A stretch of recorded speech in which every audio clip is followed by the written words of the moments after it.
বিশিষ্ট doctor doctor Zubaida Rahman এবং তাদের কন্যা ব্যারিস্টার জাইমা রহমান।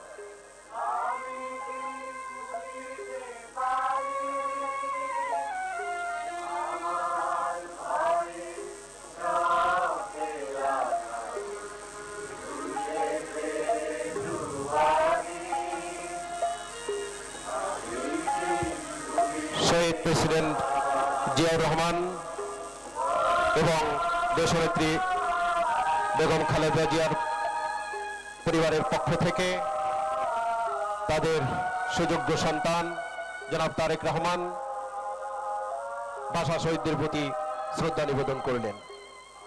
সঙ্গে রয়েছেন জনাব তারেক রহমানের স্ত্রী বিশিষ্ট ডাক্তার জোবাইদা রহমান এবং তাদের কন্যা ব্যারিস্টার জাইমা রহমান।